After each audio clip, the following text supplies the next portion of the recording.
নাজমুল, এই এলাকার যত রোগী আছে সবাই আমার কাছ থেকে চিকিৎসা নেয়। ছোট থেকে বুড়া পর্যন্ত সব বয়সের লোক আমার কাছে আসে। তাদের একটাই ভরসা, এই আশিক ডাক্তার। তাদের কাছে আমি অনেক প্রিয়। উস্তাদ, এত চাপা ছিলেন না, আমি তো আপনার সাথে আছি। দেখুন রে, আপনার কাছে কতজন চিকিৎসা করতে আসে। এই আশিক ডাক্তার কখনো চাপা ছাড়ে না, দেখিস।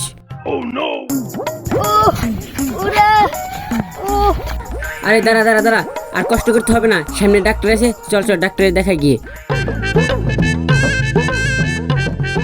ডাক্তার সাহেব দাঁড়ান দাঁড়ান দাঁড়ান, এই দেখ, কথা না বলতে বলতেই রুগী হাজির।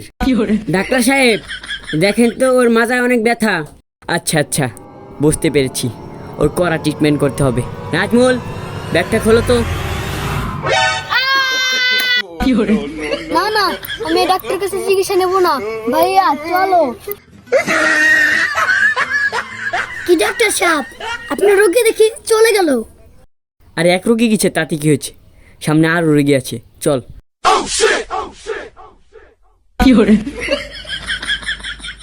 নাজমুল, এখানে বসলাম না, দেখিস কত রোগী আছে। উস্তাদ, তা তো দেখতে পারছি আপনার কাছে কত রোগী আসছে।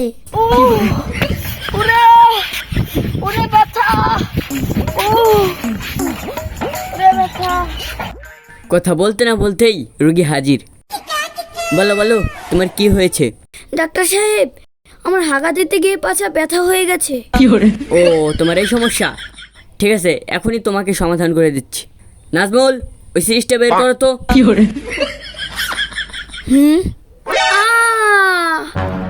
আপনি আশিক ডাক্তার না? হ্যাঁ, আমি সেই সুনামধন্য আশিক ডাক্তার। ডাক্তার, আমার পাছা ব্যথা সেরে গেছে, আমার আর চিকিৎসার দরকার নেই। উস্তাদ, ও তো আপনার নাম শুনে পালালো। আমি বুঝতে পারছি না, আমার মাথাটা নষ্ট হয়ে গেল, সবাই আমার নাম শুনেই পালাচ্ছে কেন?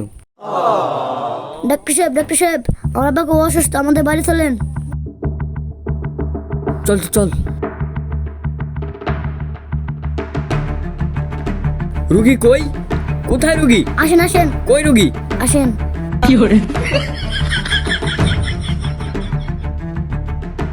রুগীর তো দেখতেছি মারাত্মক সমস্যা।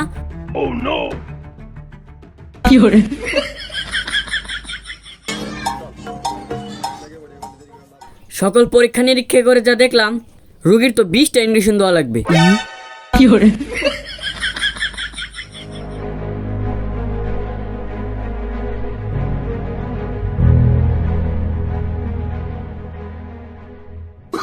আমার রোগ সারিয়েছে, আমি আর ইঞ্জেকশন নিতে চাই না।